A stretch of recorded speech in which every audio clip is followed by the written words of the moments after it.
안녕하세요. 황희방 한국사 연구소입니다. 매주 재미있는 이야기로 여러분을 찾아갈 예정입니다. 많은 관심 부탁드립니다. 구독과 좋아요는 컨텐츠 제작에 큰 힘이 됩니다. 감사합니다. 어린 시절 굉장한 개구장이었습니다. 몰래 숨겨놓은 개구리를 풀다든가 짖고 막 정신 나가는 사람처럼 민씨 형제들을 숙청하는, 아니 그러니까 잘하셨어야죠. 고질적인 문제가 뭐죠? 술과 여자죠. 첫 번째가 이제 초궁장가의 큰어머니가 되는데 어리라는 사람이 있었어요. 아이가 있었다는 거죠. 과연 이런 아들을, 아니면 충명을? 이방원은 이제 걱정이 태산입니다.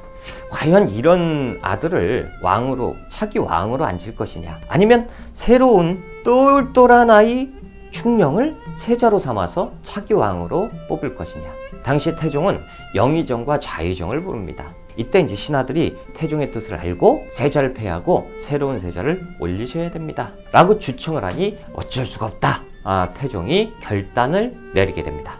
그리고 양녕대군을 폐위하고 충녕대군을 새로운 세자로 책동한다 라는 교지를 내리고, 그날 임금이 통곡하다가 목이 메었다라는 기록이 실록에 기록되어 있습니다. 피도 눈물도 없을 것 같은 강인함의 대명사 태종 이방원. 태종 이방원이 이렇게 슬퍼했던 것은 아마도 넷째 아들이 먼저 떠나고 첫째 아들까지 비행이 굉장히 심해서 폐세자 시켰다, 내 마음이 아프다 라기보다는 젊은 날 왕자의 난으로 형제들을 죽이고 아들로서 아버지 이성계에게 가슴에 대못을 박은, 지난날 자신의 불효에 대한, 과오에 대한 하늘이 내린 벌이라고 생각해서 슬퍼하지 않았을까 생각됩니다. 이것은 여담인데요. 세자 이제 양녕대군이죠. 양녕대군이 폐세자가 된 이후에 어떠한 생활을 했을까? 반성을 하고 살았을까? 아닐까?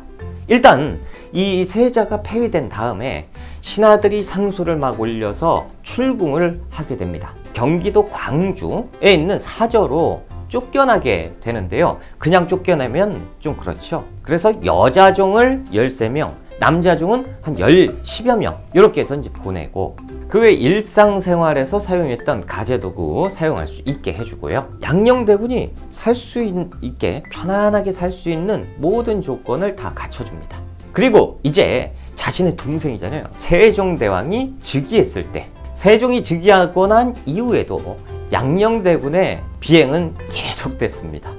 앞으로 말씀드릴 내용은요, 실록에 기록되어 있는 내용이지 제 사견이 아닙니다. 1422년에는 이 광주에서 생활을 하고 있었던 이 양녕이 기생 둘을 훔쳤다, 뭐 이런 내용도 기록에 남아 있고요. 그 아버지 태종이 승하를 하셨잖아요. 그럼 장례를 치르잖아요. 장례가 끝난 다음에 바로 사냥이나 하러 가자라고 해서 사냥을 즐겼고, 아버지 승하하신 뒤 20일 뒤에 이 마을 사람들 불러서 이 농사일을 이렇게 시켜요. 그러면서 자네 농부가 한번 불러보게 라고 노래를 시킵니다. 노래를 시키고 너무 즐겁다 라고 얘기를 했다고 합니다.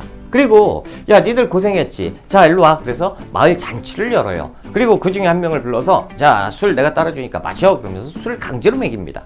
저 못 마시는데요. 마시라면 마시는 거야. 그러면서 강제로 막 먹이는데 결국에 그 사람이 술을 마시고 죽어버리는 이런 일까지 벌어집니다. 1423년에는 이해할 수 없는 이상한 행동을 하게 됩니다. 당시에 양녕대군은 이천에서 생활을 했어요. 이천의 양반집에 개가 마음에 드는 거야. 그래서 허금이라는 시종을 시켜서 개를 훔쳐오게 합니다. 이게 문제가 된 거예요. 개를 훔쳐갔어. 그런데 알고 봤더니 양녕대군이야. 이것이 이제 상부에 알려지게 되면서 재판이 열리게 되는데요. 그때 양녕이 무슨 소리 하냐, 내가 그래도 왕의 형인데 말이야, 왕족이 무슨 개 따위를 내가 훔치겠어? 라고 변론을 했지만 결국에 훔쳤다로 결론이 나버리고, 신하들이 안 된다, 더 이상 저렇게 하면 안 된다, 그래서 세종에게 계속 주청을 올려요. 그러니까 세종대왕이 그러면 청주로 보내게 해라 라는 기록이 남아 있고요. 시간이 좀 지나서 1446년에 둘째 있었죠. 효령대군. 이 효령대군은요, 나중에 출가를 합니다. 그래서 스님이 되게 되는데, 효령대군이 해암사의 주지로 있을 때 불을 떼면서 불공을 드리려고 준비를 하고 있을 때입니다. 이때 양녕대군이 사냥해서 잡은 새와 짐승을 이끌고 효령의 절로 들어가요. 그러면서 야, 불 지펴라. 그래서 불 지피면서 사찰 안에서 고기를 굽습니다. 그 효령대군이 너무 어이가 없죠. 그래서 형님께 얘기를 하죠. 아니, 아무리 그래도 지금 불공을 드리는데 이렇게 하는 건 너무하는 거 아니오? 라고 얘기를 하니까 효령이 그 유명한 이야기를 하게 되죠.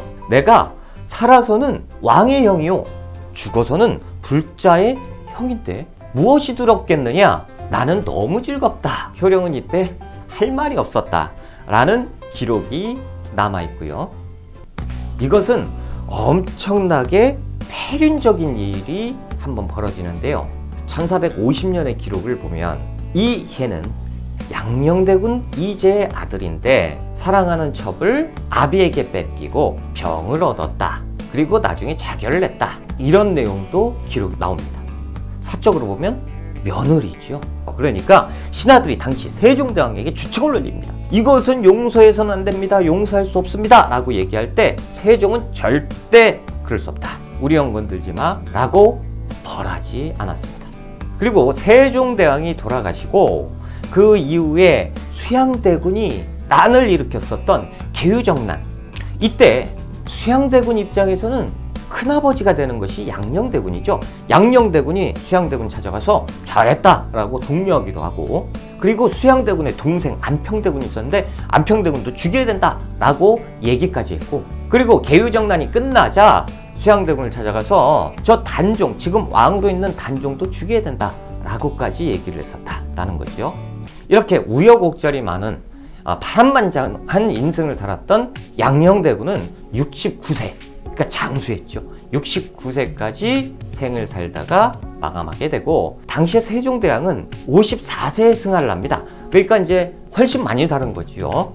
양녕대군은 죽으면서 유언을 남기는데, 나라에 예장을 받지 말고 묘비도 세우지 말고 비석도 놓지 말고 검소하게 치러라 라고 이야기를 하고 세상을 떠났다고 합니다. 아무래도 죽기 전에 자신이 잘못했으니 많이 기르지 마라 라는 뜻이 아닐까요? 마지막 가는 길은 조금 뉘우치는 모습을 보이게 됩니다.